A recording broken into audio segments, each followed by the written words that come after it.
ប៉ុន្មានសប្តាហ៍មកនេះអានុទីនដែលជានាយករដ្ឋមន្ត្រីបកកែសំរឿងជាមួយខ្មែរយើងនោះបងប្អូនទាំងអស់គ្នាកំពុងតែកពល់មុខខ្លាំងមែនទែនហើយបងប្អូនទាំងអស់គ្នាដោយសារប្រជាកសិករសៀមនឹងទុកពេលឲ្យរាជរដ្ឋាភិបាលរបស់ខ្លួនអានុទីននោះរយៈពេលតែ7ថ្ងៃទេក្នុងការដោះស្រាយបញ្ហាបង្គាលក់មិនចាញ់ហើយក៏បានផ្ទុះកោតកម្មខ្លាំងមែនទែនបងប្អូនប្រហែលថ្ងៃប្រហែលសប្តាហ៍មកនេះនាយករដ្ឋមន្ត្រីសៀមអានុទីននៅតែដោះស្រាយបញ្ហានាំចេញនិងធ្លាក់ចុះតម្លៃបង្គា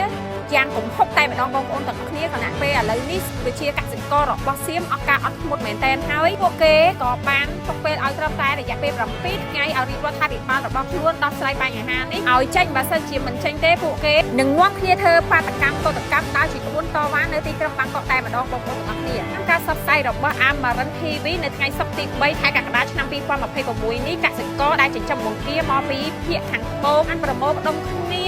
នៅមុខការិយាល័យហាក់កជលផល3តម្រូវឲ្យរាជរដ្ឋាភិបាលរបស់ខ្លួនធ្វើតាមការទាមទាររបស់ខ្លួនបងប្អូនទាំងអស់គ្នាឥឡូវនេះអានុទីនដែលជានាយករដ្ឋមន្ត្រីបកកែសំរឿងដែលតែងតែក្អេងក្អាងថ្ងៃដំបូងដែលបដិសេធមិនយកត្រីម៉ាឡេស៊ីចូលមកនោះឥឡូវម៉ាឡេស៊ីក៏បានសងសឹកវិញនោះបងប្អូនទាំងអស់គ្នាឥឡូវក៏បានសន្យាជាមួយប្រជាពលរដ្ឋថានឹងធ្វើដំណើរទៅប្រទេសម៉ាឡេស៊ីដើម្បីសុំការអនុញ្ញាតដើម្បីឲ្យយកបង្គារបស់ខ្លួនចរាចរនៅក្នុងប្រទេសម៉ាឡេស៊ីវិញដីអានុទីនដែលធ្លាប់តែក្អេងក្អាងនោះឥឡូវនេះខ្លាចជាបើត្រូវទឹកបាត់ទៅឲ្យបងប្អូនទាំងអស់គ្នាឥឡូវនេះក៏បានសន្យាជាមួយប្រជាពលរដ្ឋដែរមិនដឹងថាប្រទេសម៉ាឡេស៊ីនឹងព្រមរៀងនឹងចរចាជាមួយអានុទីនដែលជានាយករដ្ឋមន្ត្រីក្អេងក្អាងបដិសេធវ៉ាន់និងទំនិញរបស់ម៉ាឡេស៊ីចូលប្រទេសសៀមឥឡូវដល់ពេលម៉ាឡេស៊ីគេបដិសេធវិញធ្វើឲ្យប្រជាកសិកររបស់សៀមនឹងធ្វើការពុកវល់មែនតែនហើយវេទនា